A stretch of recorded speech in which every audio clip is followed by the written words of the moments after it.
Viver. E no programa de hoje, nós recebemos a fonoaudióloga Cida Coelho, que vem nos falar sobre voz. Tudo bom, querida? Olá. Que prazer ter você aqui.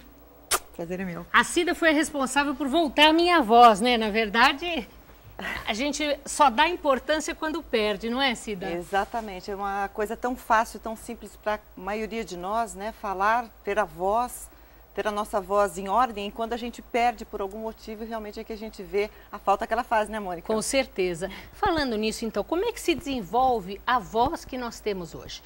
Então, uma parte dessa voz que nós temos hoje foi herdada, né? Foi herança genética recebida dos nossos pais, mas uma outra parte da nossa voz, do que é a nossa voz hoje, é resultado da voz das pessoas que conviveram com a gente quando éramos pequenos. É mesmo? Ninguém nasce falando, né? A gente aprende a falar com os nossos pais, irmãos, as pessoas que convivem com a gente. Então, uma parte da nossa voz é fruto realmente da genética, do tamanho da laringe que eu tenho, etc. Mas uma parcela da nossa parte, ela é moldada durante o nosso desenvolvimento pela nossa audição. Então, as vozes que eu ouço vão moldando a minha própria voz, e mais do que isso, Mônica, elas não moldam apenas a nossa voz, mas a nossa maneira de falar. Então, é muito comum a gente ver famílias, por exemplo, onde a maioria das pessoas, por exemplo, falam rápido. Sim. Né? Ou falam alto. Ou falam muito alto, ou falam muito baixo, são mais contidas, por exemplo. Então, há alguns padrões familiares e que não se justificam apenas pelos laços consanguíneos. Porque muitas vezes dentro de um mesmo núcleo familiar, você tem ali convivendo pessoas que não necessariamente têm uma relação consanguínea. Às vezes você tem filhos adotivos, claro. Você tem outros agregados na família que acabam desenvolvendo o mesmo padrão de voz e o mesmo padrão de fala. Agora, você trouxe aqui, né, esse modelinho da nossa laringe, só para exemplificar um pouco, porque assim, na verdade, aqui nós temos então a laringe, que é um órgão que a gente tem, que a gente usa, na verdade, emprestado do sistema. Onde é a laringe aí? A laringe é isso tudo, tá? Tá. Isso tudo a gente chama de laringe, mas a gente pode ver que ela é formada por algumas cartilagens, essa maior que é a cartilagem tireoide, que está ligada ao ocioide, que é esse daqui. Aqui temos a cartilagem cricoide e depois, logo abaixo, os anéis traqueais, que vão finalizar... Quer dizer, para cá, para baixo, iria já o esôfago. esôfago? Não, pulmão. O esôfago passa aqui por trás. Por trás. Tá? Para cá, para baixo, a gente teria então o pulmão. Então, quando a gente respira, o ar passa aqui por dentro desse tubo, vai para os pulmões. Quando o ar retorna, ele vai encontrar ali as pregas vocais aqui dentro, tá? E a gente pode até abrir para mostrar. Vamos ver as aqui, pregas vocais. Tá? Aqui a gente tem, na verdade, um esquema, depois a gente vai mostrar na foto também, tá? Que são nada mais, nada menos do que duas pregas de musculatura, tá? Elas ficam depois, elas funcionam como um V, elas formam, na verdade, um V quando elas estão fechadinhas assim, tá?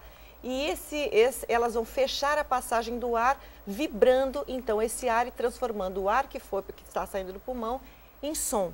E esse som, quando chega à nossa boca, ele vai ser articulado nas sílabas, nas letras, em todas as letras, fonemas, sílabas da nossa língua, então a gente fala. O som nasce aqui e se transforma em palavras aqui na nossa boca. Agora, quais são os maiores problemas que podem ocorrer na voz? Bom, a gente denomina disfonia qualquer tipo de problema com a voz.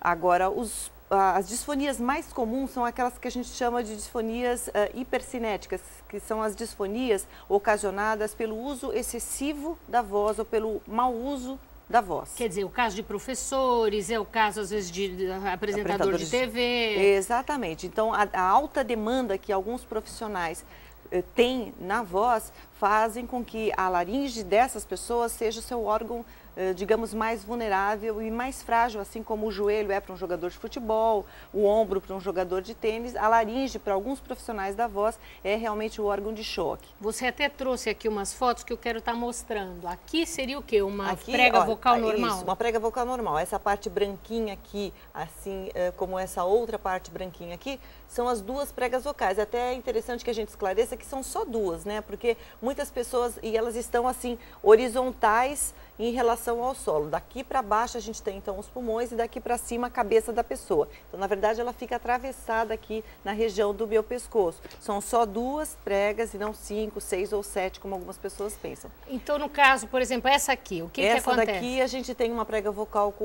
um pólipo de prega vocal, uma lesão que foi ocasionada por um fonotrauma, por um abuso vocal muito intenso. Nossa, mas é enorme esse pólipo. Um grito muito forte, uma crise de tosse, ou qualquer abuso vocal, qualquer força maior que a prega vocal tenha que fazer, produzindo som, pode gerar uma lesão. Mas isso aqui tem que tirar, né? Tem, isso. Porque senão a pessoa fica como? Rouca? Muito rouca, exatamente. Isso não dói, isso não sangra, isso não dá febre, mas dá rouquidão. Aqui a gente tem duas barriguinhas, ao invés da prega vocal descer certinha, retinha, aqui ela tem duas barriguinhas. Essas duas barriguinhas são conhecidas popularmente como calos de pregas vocais, são os chamados nódulos de pregas vocais, que é a lesão mais comum em profissionais da voz que usam em demasia sua voz, como por exemplo os professores, que além de usar muito, geralmente usam em condições bastante ruins, desfavoráveis, bastante desfavoráveis. Bom, exatamente. vamos falar mais disso no nosso próximo bloco. Okay. Você vai conferir agora